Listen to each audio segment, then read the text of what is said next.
Hello, welcome back to the woods.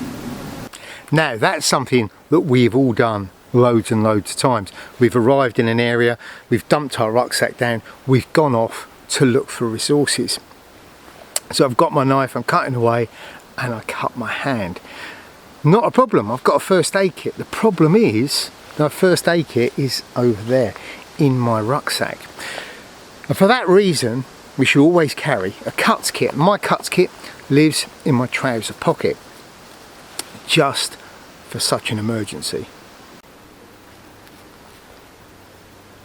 Now the concept of a CUTS kit is nothing new. The late great Morse Kahansky was a great advocate of carrying one of these, and he suggested that you carry it in your shirt pocket.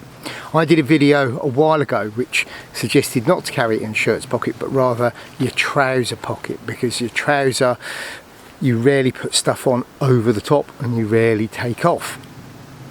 Whereas with a shirt, you're going to put a fleece on over the top, you're going to put your duvet jacket on over that, you're probably going to chuck a waterproof jacket on over the top of that, and if you do cut yourself at that point, you've then got to rummage through all of that. If it's in a trouser pocket, it's easily accessible because we very rarely cover them up.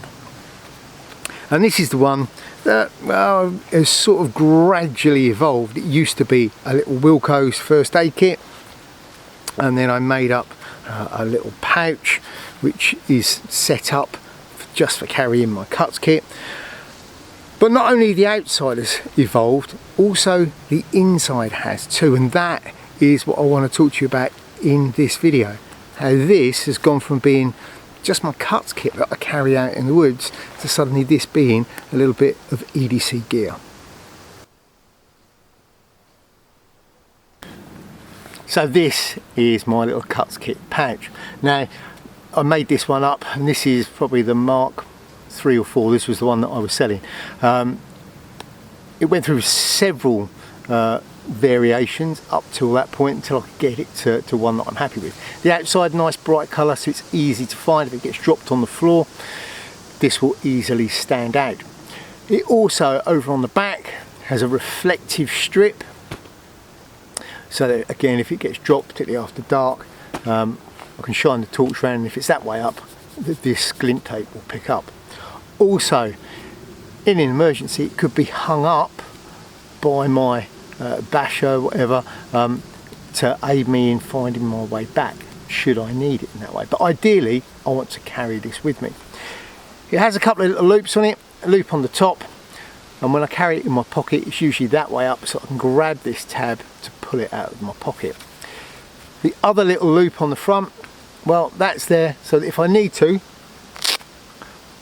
I can open it using one hand with the aid of my teeth.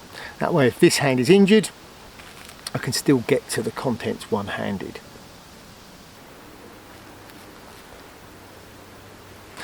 So that's what my little kit is contained in, this little pouch. The contents, well, the contents have changed and evolved. As with all things, the more you use something, the more you find out what works and what doesn't. And the original concept for Moore's one was, it was a few plasters, a little bit of antiseptic ointment, maybe some steri strips and a safety pin. Basic first aid items. My one, well, it's acquired a few other bits, and that's based on some of the reading that I've done over the last few years and my own needs as I go along. Some of the contents from this aren't from the Moore's kit, they are more from the Lofty Wiseman Urban Survival kit. He had a little pocket kit that he suggested carrying with you, and I guess this is kind of a hybrid of those two, a Moore's and a Lofty kit. So what I'm going to do is I'm going to take you through the contents that I've got in here.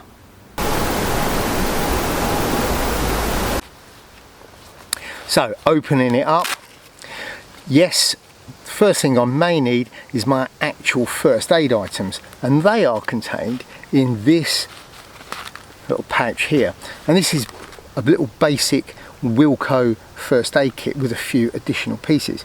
It's got a bit of brightly coloured tape around the outside, a good old bit of duct tape, and then inside your little waterproof package, what you've got in there is an assortment of first aid items. So I've got some little steri strips, Got some knuckle bandages, and I've also got some fingertip bandages, and these are really useful bits of kit. Yeah, regular plasters are fine, but for those chips out your knuckles and the fingertips, etc., a slightly more specialised dressing is what is required. So I've got just a couple of each of those. Also in there, I've got one of these little aid memoir cards, just little prompts with first aid top tips all printed on there, because in an emergency you might forget it all, so you've got it there just to help you along. Also in here I have regular plasters, one of these little Compeed blister dressings just in case. I've also got antiseptic wipes, and then a couple of small items, and all they are is a safety pin, great multi-purpose piece of survival equipment, 2 paracetamol, and a little tiny set of tweezers. And those are my first aid items covered. Nothing spectacular, I just want something that if I get a minor nick or cut, I can sort it out fairly quickly. If I get a splinter or something, I can pull the splinter out with my little tweezers. So it's not a full first aid kit, it is just a cuts kit. Now, moving on to the other items in the kit.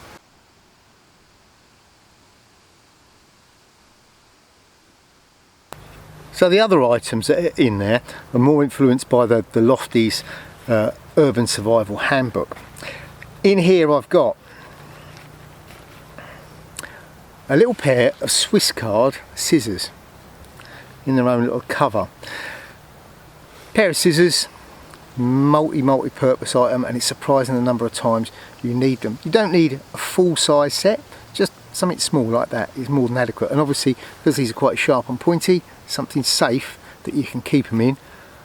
And because it's a small item, something that's quite nice and brightly coloured. Also I've got in there one of these little tiny squeeze lights.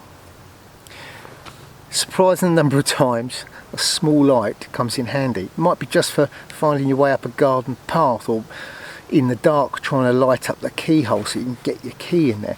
But a little squeeze light, don't weigh anything, provides a surprising amount of light, very useful little item.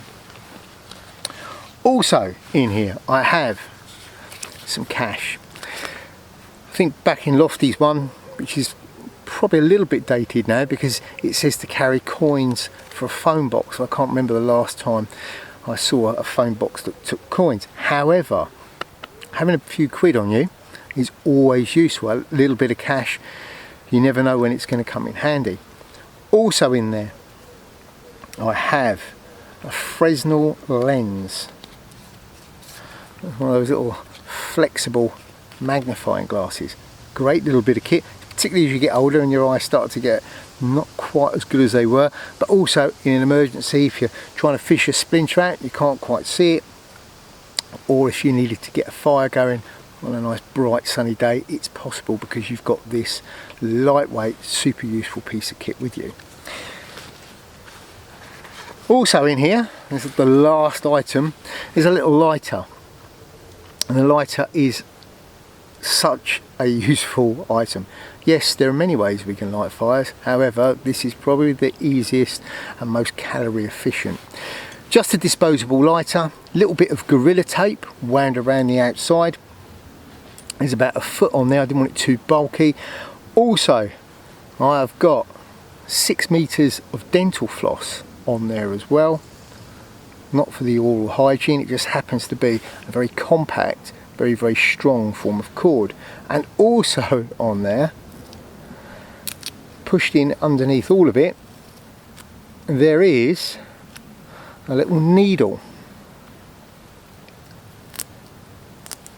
So if I need to do sewing a button on, or repairing clothing or gear, I've got the items there to do it. The dental floss makes a super strong thread, and this is quite a broad-eyed needle, so it's not particularly big. It will take quite a heavy thread, and it will sew most fabrics. Let's cover that one up. And that little collection of items doesn't just come out with me in the woods. That's why it's evolved in that way. It's something that goes with me everywhere, whether I'm in work, or I'm going shopping, wherever I go, that little item comes with me too. And over the last couple of years, those items have proved really, really useful on numerous occasions. So it's a lightweight little bit of kit that you can chuck in your pocket. You won't even notice it's there because it doesn't weigh anything. But when you need it, you've got the items to hand to get you out of trouble or to sort a problem out.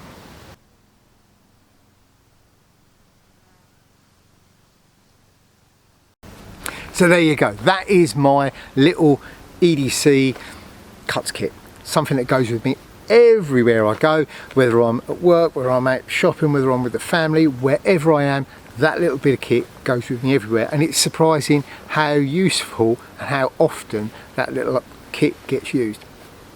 So there you go. Feel free to put comments in the box down below about perhaps what you carry. I always like to hear what gear you guys are carrying too. And if you enjoyed this video, then remember to hit that thumbs up button. If you haven't already, like and subscribe to the channel. Increasing numbers of you are, which is absolutely brilliant to see. And in the links box down below, follow the links over to my Etsy shop, where you'll find my Greencraft patches. There's some my EDC light pouches as well. There aren't any of the little CUTS kits on there at the moment, but there are going to be some of my guide haversacks. There's a limited number of those coming up. I know quite a few people have emailed me about those, where I got them, how much they are, when they're going to be available. Well, they're going to be available very, very soon. So keep your eye on the shop. If you want to guarantee yourself one, then just hop over to my Patreon page, become a patron, and you will get first dibs on any of the kit as always. I think that's everything. I've been Neil, and until next time, stay safe.